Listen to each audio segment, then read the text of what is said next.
ഇതല്ലേ ചങ്കൂറ്റം. നദിയിലിറങ്ങി രാജവെമ്പാലയെ പിടികൂടാൻ ശ്രമിക്കുകയാണ് പത്തനംതിട്ടയിലെ വനപാലക സംഘം. ജീവൻ പണയം വെച്ചാണ് ശ്രമം. കണ്ടാൽ തന്നെ ഭയമാകും.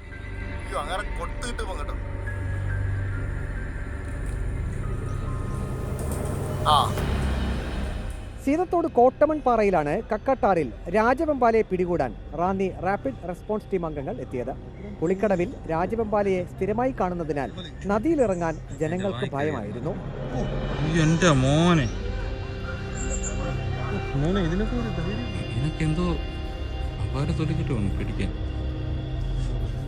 രാജവെമ്പാല ചീറിയെടുത്തപ്പോൾ ഏറെ പണിപ്പെട്ടാണ് വനപാലകർ ഒഴിഞ്ഞു മാറിയത്.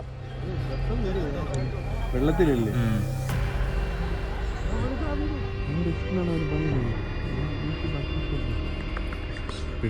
നാട്ടുകാർക്ക് പേടി സ്വപ്നമായ രാജവെമ്പാല ഒടുവിൽ പിടിയിലായി.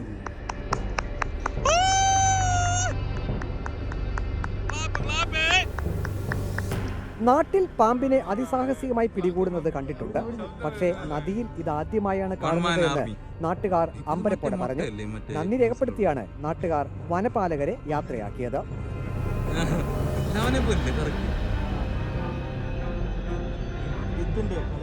റിപ്പോർട്ടർ, പത്തനംതിട്ട.